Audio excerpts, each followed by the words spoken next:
പ്രിയ പ്രേക്ഷകർക്ക് സീരിയൽ ന്യൂസിലേക്ക് സ്വാഗതം. കൂടുതൽ സീരിയൽ ന്യൂസുകൾ അതിവേഗം ലഭിക്കുന്നതിന് ഈ ചാനൽ സബ്സ്ക്രൈബ് ചെയ്യുക.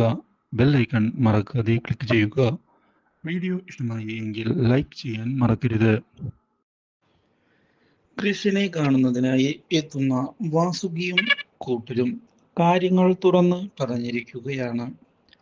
ഇനി കാര്യങ്ങൾ കൃഷ് പറയുന്നത് പോലെ തന്നെ തൊഴിലാളികൾ തയ്യാറാണ്. കാര്യങ്ങൾ സമ്മതിച്ചു തന്നിരിക്കുന്നു. പക്ഷേ ഇനിയും ചതി സംഭവിച്ചാൽ കൃഷിനെ വെറുതെ വിടുകയില്ല. അത് ഞങ്ങളും സമ്മതിച്ചിരിക്കുന്നു. ഞങ്ങൾക്കും ഒരു പേടിയുമില്ല. കാരണം ഞങ്ങൾ പൂർണ്ണ ബോധ്യത്തോടെ തന്നെയാണ് കാര്യങ്ങൾ ഇപ്പോൾ വിശദീകരിച്ചിട്ടുള്ളത്. മനസ്സിലായോ? ഞങ്ങൾ പിന്മാറില്ല. ഞങ്ങൾ നൽകിയ വാക്കിൽ നിന്ന് ധൈര്യമായി കാര്യങ്ങൾ മുന്നിലേക്ക് കൊണ്ടുപോകാമെന്നാണ് ഇപ്പോൾ പറയാനുള്ളത്. ശരി, അപ്പോൾ പറഞ്ഞതുപോലെ വാസുകിയും അയ്യപ്പനും അവിടെ നിന്ന് പോകുന്നു.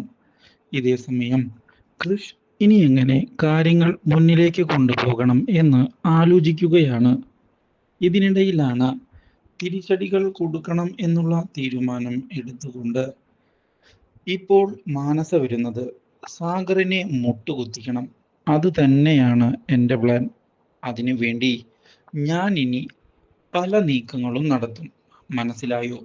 ഇതോടെ ആൻറ്റിയമ്മ എന്താണ് നീ ചെയ്യാൻ പോകുന്നത് എന്ന് ചോദിക്കുന്നുവെങ്കിലും അതെല്ലാം കണ്ടു തന്നെ അറിഞ്ഞോളൂ ആൻറ്റിയമ്മ. ഇനിയാണ് മാനസയുടെ കളി. എൻ്റെ പ്രാധാന്യം എന്താണ് എന്ന് അലിക അറിയാൻ പോകുന്നതേ ഉള്ളൂ. ഇതേ സമയം സാഗർ ദേവ്ജിയെ ചെന്ന് കാണുകയാണ്. ദേവ്ജി, പ്രശ്നങ്ങൾ വഷളാവുകയാണ് കമ്പനിയിൽ. ഈ സമയത്താണ് കൺമണിയും കൃഷും ഇവിടെ നിന്ന് മാറി നിൽക്കുന്നത്.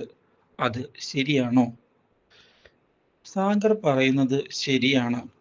പക്ഷേ അവർ ഇപ്പോഴൊന്നും മടങ്ങി വരുമെന്ന് എനിക്ക് തോന്നുന്നില്ല. സാഗർ അവരെ അവിടെ പോയി വിളിക്കേണ്ടതായി വരും എന്നാണ് എനിക്ക് തോന്നുന്നത്. ശരി, ഞാൻ അതിന് തയ്യാറാണ്. അവരെ അവിടെ പോയി തന്നെ വിളിക്കാം. പോരെ? അത് മാത്രമാവില്ല. സാഗർ അവിടേക്ക് പോവുകയാണ് എങ്കിൽ കൃഷിന്റെയും കൺമണിയുടെയും കാര്യത്തിൽ ഒരു തീരുമാനം കൂടി അറിയിക്കേണ്ടതായി വരും. അതിൽ യാതൊരു സംശയവും വേണ്ട.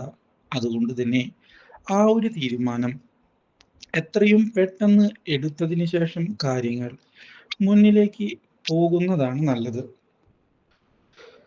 എനിക്ക് ദേവ്ജി പറഞ്ഞ് കാര്യങ്ങളെല്ലാം അറിയാം. അതുകൊണ്ട് തന്നെ ദേവ്ജി, കൃഷിന്റെ ഇഷ്ടം പോലെ തന്നെ കാര്യങ്ങൾ നടക്കട്ടെ എന്നാണ് ഞാനിപ്പോൾ ആലോചിക്കുന്നത്.